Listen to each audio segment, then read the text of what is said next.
ನಮಸ್ಕಾರ ರೀ ಎಲ್ಲರಿಗೂ. ನಾನಿವತ್ತು ಜುನ್ಕ ರೆಸಿಪಿನ ಮಾಡಿ ತೋರ್ಸತ್ತೇನೆ ರೀ. ಹೌದು ರೀ, ನಮ್ಮ ಸೈಡ ಉತ್ತರ ಕರ್ನಾಟಕ ಕಟಕ್ ರೊಟ್ಟಿ, ಜುನಕ ಮತ್ತು ಉಳ್ಳಾಗಡ್ಡಿ ಒಂದು ಮೆಣಸಿನ್ಕಾಯಿ ಇದ್ರಂತೂ ಸ್ವರ್ಗನ ಅಂತ ಹೇಳ್ಬೋದು ರೀ. ಇದನ್ನು ಅನ್ನಕ್ಕೂ ಹಾಕೊಂಡು ತಿನ್ಬೋದು, ಚಪಾತಿ ರೊಟ್ಟಿಗೆ, ಬಿಸಿ ರೊಟ್ಟಿಗೆ ಭಾಳ ಚಲೋ ಇರ್ತೈತೆ ರೀ, ಮತ್ತು ಕಟಕ್ ರೊಟ್ಟಿಗೂ ಭಾಳ ಚಲೋ ಇರ್ತೈತೆ ರೀ. ಭಾಳ ಅಂದ್ರೆ ಭಾಳ ರುಚಿಯಾಗಿರ್ತೈತೆ ರೀ. ನೀವು ಯಾವತ್ತೂ ಟ್ರೈ ಮಾಡಿಲ್ಲ ಅಂದ್ರೆ ಟ್ರೈ ಮಾಡಿರಿ. ಟ್ರೈ ಮಾಡಿದ ಮೇಲೆ ನೀವೇ ಹೇಳ್ತೀರಿ ಇದನ್ನು ಮತ್ತೆ ಮಾಡ್ಕೋಬೇಕಂತೇಳಿ. ಹಂಗಂದ್ರೆ ಮಾಡೋದು ಹೆಂಗಂತ ನೋಡೋಣ ಬನ್ನಿರಿ. ಇಲ್ಲೊಂದು ಮಿಕ್ಸರ್ ಜಾರ್ ತೊಗೊಂಡಿದ್ದೀನಿ. ಅದಕ್ಕೆ ನಾನು ಒಂದು 5-6 ಮೆಣಸಿನ್ಕಾಯಿ ಹಾಕ್ಕೊಂಡಿದ್ದೀನಿ. ಖಾರ ನೋಡ್ಕೊಂಡು ಹಾಕೋರಿ. ಮತ್ತು ನಾನು ಬೆಳ್ಳುಳ್ಳಿ ಹಾಕ್ಕೊಂಡಿದ್ದೀನಿ ರೀ. ಇದಕ್ಕೆ ಸ್ವಲ್ಪ ಕೊತ್ತಂಬರಿ ಸೊಪ್ಪು ಮತ್ತು ಕರಿಬೇವಿನ ಸೊಪ್ಪು ಹಾಕ್ಕೊಂಡಿದ್ದೀನಿ ರೀ. ಹಾಕಿ ಇಲ್ಲಿ ಹಸಿ ಕೊಬ್ಬರಿ ಹಾಕ್ಕೊಂಡಿದ್ದೀನಿ ನೋಡಿರಿ. ಇದು ಹಸಿ ಕೊಬ್ಬರಿ ಇಲ್ಲಾಂದ್ರೆ ಒಣ ಕೊಬ್ಬರಿನೂ ಹಾಕೋಬೋದು ರೀ. ಇದಕ್ಕೆ ನಾವು 1 ಸ್ಪೂನಷ್ಟು ಜೀರಿಗೆ ಹಾಕ್ಕೊಂಡೇನು ನೋಡಿರಿ. ಜೀರಿಗೆ ಹಾಕೋದ್ರಿಂದ ಭಾಳ ರುಚಿ ಆಗ್ತೈತ್ರಿ. ಇದನ್ನು ಮಿಕ್ಸರ್ ಮಾಡ್ಕೊಂಡು ಬಂದೇನು ನೋಡಿರಿ. ಈ ಥರ ಮಿಕ್ಸರ್ ಆಗಿರ್ಬೇಕು ರೀ. ಭಾಳ ಸಣ್ಣ ಮಾಡೋಕೆ ಹೋಗ್ಬೇಡ್ರಿ, ನೀರು ಹಾಕೋಕೆ ಹೋಗ್ಬೇಡ್ರಿ. ಸಾಕು ಇಷ್ಟು ಮಾಡಿ ಇದನ್ನು ಸೈಡಿಗೆ ಇಟ್ಕೋರಿ. ಈಗ ನೋಡಿರಿ, ನಾನು ಈ ಥರ ಬಾಣಲಿ ತೊಗೊಂಡಿದ್ದೀನಿ. ಈ ಥರನ ಇರ್ಬೇಕು ರೀ, ಅಂದ್ರೆ ಇದು ಜುನಕ ಚಲೋ ಆಗ್ತೈತ್ರಿ. ಇದಕ್ಕೆ ನಾನು ಸ್ವಲ್ಪ ಎಣ್ಣೆ ಹಾಕೇನ್ರಿ. ಎಣ್ಣೆ ಬಿಸಿ ಆಗ್ಬೇಕಲ್ರಿ. ಬಿಸಿ ಆದಮೇಲೆ ಸಾಸಿವೆ ಹಾಕ್ರಿ. ಸಾಸಿವೆ ಚಟಪಟ ಅಂತ ಅನ್ಬೇಕ್ರಿ. ಅಂದಮೇಲೆ ಅಲ್ಲಿವರೆಗೂ ನಾವು ಏನು ಹಾಕಂಗಿಲ್ಲ ನೋಡ್ರಿ. ಈಗ ಸಾಸಿವೆ ಚಟಪಟ ಅಂತಾವಲ್ರಿ, ಅಂಥ ಟೈಮ್ನಾಗ ಇನ್ನೇನು ಚಟಪಟ ಅನ್ನೋ ಸೌಂಡ್ ಕಡಿಮೆ ಆದಾಗ ಜೀರಿಗೆನ ಹಾಕ್ಕೋಬೇಕ್ರಿ. ಜೀರಿಗೆ ಹಾಕಿ ಇಲ್ಲೇ ಒಂದು ಈರುಳ್ಳಿನ ಕಟ್ ಮಾಡಿ ಇಟ್ಕೊಂಡಿದ್ದೆ ರೀ. ಸಣ್ಣಗೆ ಕಟ್ ಮಾಡಿ ಇಟ್ಕೋರಿ. ಅದನ್ನು ಈ ಎಣ್ಣೆ ಒಳಗೆ ನಾನು ಹಾಕತ್ತೇನೆ ರೀ. ನೆನಪಿರಲಿ, ಉಳ್ಳಾಗಡ್ಡಿ ಹೊತ್ತಿಸ್ಬಾರ್ದ್ರಿ. ಇದನ್ನು ಈ ಥರನ ಮಾಡ್ಕೊತ ಇರಬೇಕಾಗತ್ತೆ ರೀ. ಉಳ್ಳಾಗಡ್ಡಿ ಹಾಕಿದ ಮೇಲೆ ಸ್ವಲ್ಪ ಹಸಿ ವಾಸನೆ ಎಲ್ಲನೂ ಹೋಗ್ಬೇಕ್ರಿ. ಹಸಿ ವಾಸನೆ ಹೋಗೋವರೆಗೂ ನಾವು ಈ ಥರ ಎಲ್ಲನೂ ಎಣ್ಣೆಯಾಗ ಫ್ರೈ ಮಾಡ್ಬೇಕಾಗತ್ತೆ ರೀ. ನೋಡಿರಿ, ಇದನ್ನು ಸ್ವಲ್ಪ ಹೊತ್ತು ಹಂಗೆ ಬಿಟ್ಟು ಇದಕ್ಕೆ ನಾನು ಸಣ್ಣಗೆ ಕಟ್ ಮಾಡಿರುವಂಥ ಟೊಮ್ಯಾಟೊ ಹಾಕತ್ತೇನೆ ರೀ. ಟೊಮ್ಯಾಟೊ ಇದು ಆಪ್ಷನಲ್ ರೀ. ನೀವು ಬೇಕಂದ್ರೆ ಹಾಕೋಬೋದು, ಬ್ಯಾಡ ಅಂದ್ರೆ ಇಲ್ಲ. ಅದು ಟೊಮ್ಯಾಟೊ ಹಾಕೋದ್ರಿಂದ ಭಾಳ ಅಂದ್ರೆ ಭಾಳ ರುಚಿ ಆಗ್ತೈತೆ ರೀ. ಅದಕ್ಕೆ ನಾನು ಟೊಮ್ಯಾಟೊ ಹಾಕಿದ್ದೀನಿ ರೀ. ನೋಡಿರಿ, ಈಗ ಇದನ್ನು ಎಲ್ಲನೂ ಎಣ್ಣೆಯಾಗ ಇವನ್ನ ಫ್ರೈ ಮಾಡ್ಬೇಕಂದ್ರೆ ಇದೆಲ್ಲನೂ ಹಸಿ ವಾಸನೆ ಹೋಗ್ಬೇಕ್ರಿ. ಉಳ್ಳಾಗಡ್ಡಿ, ಟೊಮ್ಯಾಟೊ, ಜೀರಿಗೆ, ಸಾಸಿವೆ ಎಲ್ಲನೂ ಈ ಥರನ ಹಾಕಿ ಇದು ಸ್ವಲ್ಪ ಹೊತ್ತು ಈ ಥರನ ಎಲ್ಲನೂ ಮಾಡ್ಕೋಬೇಕಾಗತ್ತೆ ರೀ. ಯಾಕಂದ್ರೆ ಟೊಮ್ಯಾಟೊ ಬೆಂದು ಬರ್ಬೇಕು ನೋಡಿರಿ, ಅದಕ್ಕೋಸ್ಕರ ಹಾಗೆ ಬಿಡ್ಬೇಕ್ರಿ. ಅವಾಗ ಏನು ಮಿಕ್ಸರ್ ಮಾಡ್ಕೊಂಬಂದಿದ್ದು ನೋಡಿರಿ, ಅದನ್ನೆಲ್ಲನೂ ಇದಕ್ಕೆ ಹಾಕತ್ತೇನೆ ರೀ. ಹಾಕಿ ಇದನ್ನು ಸ್ವಲ್ಪ ಹೊತ್ತು ಮತ್ತು ಹಸಿ ವಾಸನೆ ಹೋಗೋವರೆಗೂ ಎಲ್ಲನೂ ಚಂದಾಗ ಮಿಕ್ಸ್ ಮಾಡ್ಕೋಬೇಕ್ರಿ. ಇದು ಪೂರ್ತಿಯಾಗಿ ಹಸಿ ವಾಸನೆ ಹೋದ್ರನ ಈ ಜುನಕ ಭಾಳ ಅಂದ್ರೆ ಭಾಳ ರುಚಿಯಾಗಿರ್ತೈತೆ ರೀ. ನೀವೇ ನೋಡತ್ತೀರಿ ನೋಡಿರಿ, ಸ್ಪೂನ್ ಸಹಾಯದಿಂದ ನಾನು ಈ ಥರ ಎಲ್ಲನೂ ಮಾಡತ್ತೇನೆ ರೀ. ಇನ್ನೊಂದು ನೆನಪಿರಲಿ, ಚಮಚೆ ನೋಡಿರಿ ಈ ಥರನೇ ಇರಬೇಕಾಗ್ತೈತೆ ರೀ. ಈ ಥರ ನಿಮ್ಮ ಮನೆಯೊಳಗಿದ್ರೆ ಇದೇ ಥರ ಚಮಚೆನ ತೊಗೋಬೇಕಾಗತ್ತೆ ರೀ. ತೊಗೊಂಡಾದ್ಮೇಲೆ ನೋಡಿರಿ, ಈ ಥರ ಎಣ್ಣೆ ಬಿಡೋ ಟೈಮ್ನಾಗ ಒಂದು ಸ್ವಲ್ಪ ಅರ್ಶಿಣ ಪುಡಿ ಹಾಕೇನ್ರಿ. ಮತ್ತು ಸ್ವಲ್ಪ ಹಿಂಗು ಇದಕ್ಕೆ ನಾನು ಹಾಕೇನ್ರಿ. ಹಿಂಗೆ ಹಾಕೋದ್ರಿಂದ ಸ್ಮೆಲ್ಲ ಭಾಳ ಚಂದ ಇರ್ತೈತೆ ರೀ.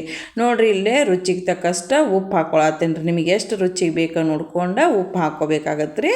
ಉಪ್ಪು ಹಾಕ್ಕೊಂಡು ಇದನ್ನು ಚಂದಾಗಿ ಎಲ್ಲನೂ ಮಿಕ್ಸ್ ಮಾಡ್ಕೋಬೇಕ್ರಿ. ನೋಡಿರಿ, ಈ ಥರನ ಮಿಕ್ಸ್ ಮಾಡ್ಕೋಬೇಕಾಗತ್ತೆ. ಮಿಕ್ಸ್ ಮಾಡ್ಕೊಂಡು ಆದಮೇಲೆ ಇನ್ನೂ ಸ್ವಲ್ಪ ಎಣ್ಣೆ ಥರ ಬರತೈತಿ ಒಗ್ಗರ್ನ್ಯಾಗ ಅಂತ ಅಂದಾಗ ನಾನಿಲ್ಲಿ ಸ್ವಲ್ಪ ಹುಣಸೆಹಣ್ಣಿನ ರಸನೂ ಇದಕ್ಕೆ ಸೇರ್ಸೇನಿ ರೀ. ಹುಣಸೆಹಣ್ಣಿನ ರಸ ಸೇರಿಸಿ ನೋಡಿರಿ ಎಲ್ಲನೂ ಚಂದಾಗ ಮಿಕ್ಸ್ ಮಾಡ್ಕೊಡ್ರಿ. ಚೆಂದಾಗಿ ಮಿಕ್ಸ್ ಆದಮೇಲೆ ನೋಡಿರಿ ಈ ಥರನ ಇದು ಆಗುತ್ತೆ. ಸ್ವಲ್ಪ ಹೊತ್ತು ಹಂಗೆ ಬಿಟ್ಬಿಡ್ರಿ. ಸ್ವಲ್ಪ ಹೊತ್ತು ಹಂಗೆ ಬಿಟ್ಟಾದಮೇಲೆ ನೋಡಿರಿ ಈ ಥರ ಆಗಿರ್ತೈತೆ ರೀ. ಈ ಥರ ಆಗೋವರೆಗೂ ನೀವು ಹಂಗನ ಬಿಟ್ಬಿಡ್ಬೇಕಾಗತ್ತೆ ರೀ.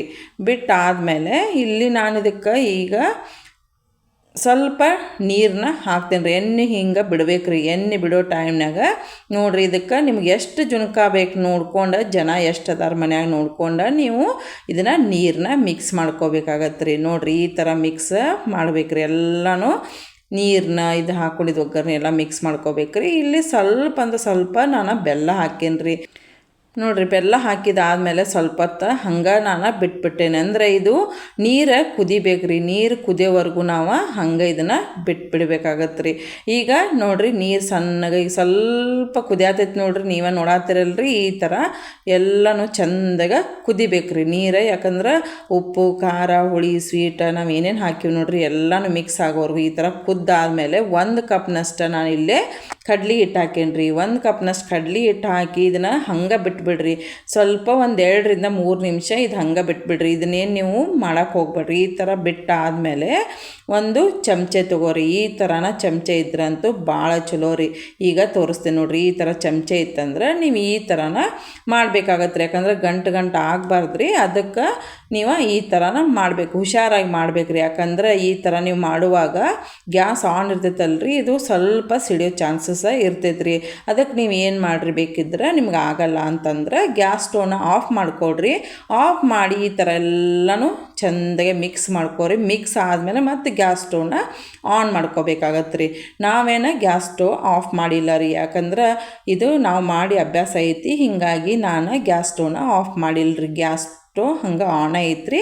ನೋಡಿರಿ, ಈ ಥರ ಎಲ್ಲನೂ ಚೆಂದಾಗ ಮಿಕ್ಸ್ ಮಾಡ್ಕೋಬೇಕ್ರಿ. ಇದನ್ನು ಈ ಥರ ಗಂಟು ಬರ್ತೈತೆ ನೋಡಿರಿ. ಇದು ಬಂದಾಗ ಈ ಥರ ಎಲ್ಲನೂ ಚೆಂದಾಗಿ ಈ ಥರ ಈ ಸ್ಪೂನ್ ಸಹಾಯದಿಂದ ಈ ಥರನ ಮಾಡ್ಕೋಬೇಕಾಗತ್ತೆ ರೀ.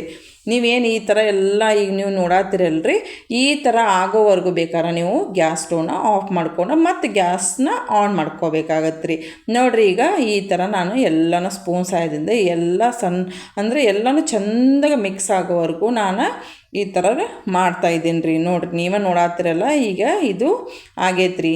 ಇದನ್ನು ಇದಕ್ಕೇನು ಮಾಡ್ತೀನಿ ರೀ, ಈಗ ಸ್ವಲ್ಪ ಎಣ್ಣೆ ಹಾಕ್ತೀನಿ ರೀ. ಎಣ್ಣೆ ಹಾಕಬೇಕಾಗತ್ತೆ. 1 ಸ್ಪೂನಷ್ಟು ಇದಕ್ಕೆ ಮ್ಯಾಲೆ ಸ್ವಲ್ಪ ಎಣ್ಣೆ ಹಾಕಿ ಮುಚ್ಚಿಡ್ಬೇಕಾಗತ್ತೆ ರೀ. ಅಂದರೆ ಇದು ಬೆಂದು ಬರಬೇಕು ರೀ. ಬೆಂದು ಬರೋವರೆಗೂ ನೀವು ಇದನ್ನು ಮುಚ್ಚಿ ಇಡಬೇಕಾಗತ್ತೆ ರೀ. ಒಂದು 3-4 ನಿಮಿಷ ನೀವು ಇದೇ ಥರನ ಮುಚ್ಚಿದ್ದನೇ ಇರಲಿ. ನೋಡಿರಿ, ಈಗ ಆಗೈತಿ. ನಾನು ಕ್ಯಾಪ್ನ ಓಪನ್ ಮಾಡೇನಿ ರೀ. ಓಪನ್ ಮಾಡಿದ ಮೇಲೆ ನೀವೇ ನೋಡತ್ತೀರಿ ನೋಡಿರಿ, ಎಷ್ಟು ಚಂದ ಕಾಣತೈತಲ್ಲ, ಅಷ್ಟು ರುಚಿಯಾಗಿರ್ತೈತೆ ರೀ. ಈ ಥರನ ಮಾಡ್ಕೋಬೇಕಾಗತ್ತೆ ರೀ. ತಳ ಏನು ಹತ್ಕೊಳ್ಳೋದಿಲ್ಲ ರೀ. ಎಣ್ಣೆ ಹಾಕೋದ್ರಿ, ನಾವು ಎಣ್ಣೆ ಹಾಕಿವಲ್ಲ, ಎಣ್ಣೆ ಹಾಕಿದ್ದಕ್ಕೆ ತಳ ಹತ್ಕೊಳ್ಳಲ್ರಿ. ಈಗ ಜುನಕ ರೆಡಿ ಐತ್ರಿ. ನಾನು ಗ್ಯಾಸ್ ಸ್ಟವ್ ಆಫ್ ಮಾಡೀನಿ. ಇದಕ್ಕೆ ಕಟ್ ಮಾಡಿರುವಂಥ ಕೊತ್ತಂಬರಿ ಸೊಪ್ಪನ್ನ ಹಾಕಿದ್ದೀನಿ ರೀ. ನೋಡಿರಿ, ಈಗ ಉತ್ತರ ಕರ್ನಾಟಕದ ಜುನಕ ರೆಡಿ ಐತ್ರಿ. ಇದನ್ನು ನಾನು ಕಟಕ್ ರೊಟ್ಟಿ ಜೊತೆಗೆ, ಅಂದ್ರೆ ಮೊದಲೇ ದಿವಸ ಮಾಡಿರುವಂಥ ರೊಟ್ಟಿ ಆಗಿರ್ಬೋದು, ಇಲ್ಲಾಂದ್ರೆ ಬಿಸಿ ರೊಟ್ಟಿ ಆಗಿರುವಂಥದ್ದು ಇರ್ಬೋದು. ಅದಕ್ಕೆ ಈಗ ಈ ಥರ ಜುನ್ಕಾನ ನೋಡಿರಿ, ಒಂದು ಮೆಣಸಿನ್ಕಾಯಿ ಮತ್ತು ಸ್ವಲ್ಪ ಉಳ್ಳಾಗಡ್ಡಿ ಇಟ್ಕೊಂಡು ಈ ಥರ ಬಿಸಿ ಜುನ್ಕ ಹಾಕ್ಕೊಂಡು ತಿಂತಾ ಇದ್ರಂತೂ ಸ್ವರ್ಗನ ಅಂತ ಹೇಳ್ಬೋದು ರೀ. ನೋಡಿರಿ, ಈ ಥರನ ಹಾಕಿ ನಾನು ಇಟ್ಟಿದ್ದೀನಿ ರೀ. ಇದನ್ನು ನೀವು ರೊಟ್ಟಿಗೆ, ಚಪಾತಿಗೆ, ಅನ್ನಕ್ಕೆ ಯಾವುದಕ್ಕಾದರೂ ನಾವು ಹಾಕ್ಕೊಂಡು ತಿನ್ಬೋದು ರೀ. ನೋಡಿರಿ, ಇವಾಗ ರೊಟ್ಟಿ ಜೊತೆ ಉತ್ತರ ಕರ್ನಾಟಕದ ಜುನ್ಕ ರೆಡಿ ಐತ್ರಿ. ಇದಕ್ಕೆ ಹಿಟ್ಟಿನ ಪಲ್ಯ ಅಂತಲೂ ಹೇಳ್ತಾರೆ, ನಾವು ಜುನ್ಕ ಅಂತ ಹೇಳ್ತೀವಿ ರೀ. ಇದನ್ನು ನೋಡಿರಿ, ನಾನು ಒಂದು ಪೀಸ ನಿಮ್ಗೆ ತಿಂದು ತೋರಿಸ್ತೀನಿ ರೀ. ಭಾಳ ಅಂದ್ರೆ ಭಾಳ ರುಚಿಯಾಗಿರ್ತೈತೆ ರೀ.